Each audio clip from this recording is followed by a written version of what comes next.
everyone, and welcome back to another Wednesday Knowledge with Willy. In today's episode, we're going to be learning how you can embroider on the front and both sides of a cap all at once.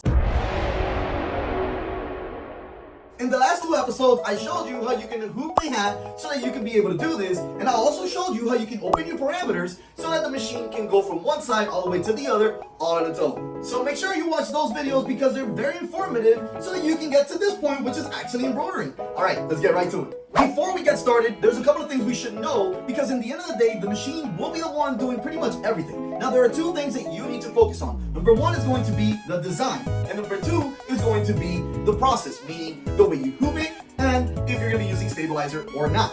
For the design, the most important thing that you need to worry about is the width of your front design because you want to measure the space between the front panel where it ends and where your design starts or ends. The next thing I like to do is lower both of the side designs just a little bit, maybe halfway through the front design, because it usually lands a little lower. If you don't do that, then your side designs might be higher than what you would want it to be. Once you get those measurements, just send it over to your digitizer and let them know exactly what you're trying to do so they have an idea, and that's pretty much it. Your machine will do the rest. But now, we can't forget about our process. We have to make sure that we have either the stabilizer if we need to. In my case, I will not be using a stabilizer because my design is pretty small on the sides and my hat is structured. Now the other part that we have to do is put the clips on each side of the hat because you want the sides to be as nice and flat as possible. One tip that I can give you is put the hat first on the machine and then put the clips because one, it'll be easier, and two, it'll be flatter to do it on the machine than doing it on your cap station. And that's it. The last thing we have to do is trace and press start and let the machine do its thing. Now what I like to do is to first move my hat to the left or to the right using the arrow keys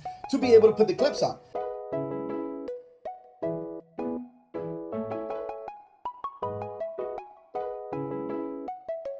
Then I find the center, and lastly, I trace.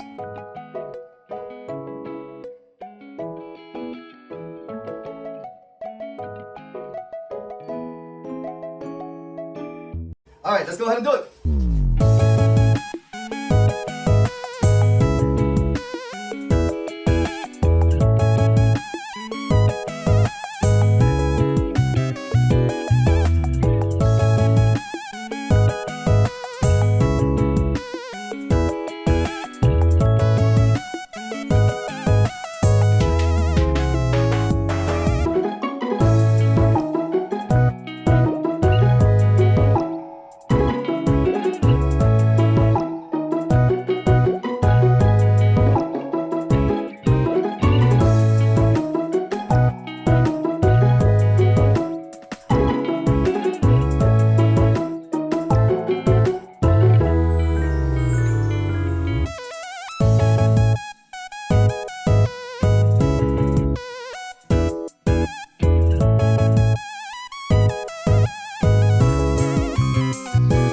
And that's pretty much it. As you can see, I was able to embroider on the front and both sides all at once. Now, I do understand that sometimes you need to mix and match designs, and this might not be something that you want to do because it is a little tedious. If that's the case, that is totally fine because remember, you can still do this one at a time, meaning you can do the front, then you can choose a design and put it on the left and choose another design and put it on the right, which they do add a couple little extra steps, but in the end of the day, those are the two main ways you would want to do it, either all at once like I just showed you, or in separate steps, and that is totally fine. What I recommend for you to do is to run a sample and show your customers because they might want it a little different. For example, they might want the sides a little bit lower or higher or more towards the back, and that is fine. It's really up to what the customer needs are. So just always make sure to run a quick test on a sample hat and you can take it from there. So remember, when you purchase from PrintDirect US, you have US lifetime training and technical support. If you want to do your training via FaceTime or in person, that is totally up to you. Now, if you want me to personally go and train you at your location, that is something we can definitely do. Just write it down in the comments below so that we can see that. Thank you so much for watching this, guys, and stay tuned to the next video because I will be showing you how you can embroider on the back of the hat without having to purchase any extra hoops. So, I'll see you guys next Wednesday. Take care.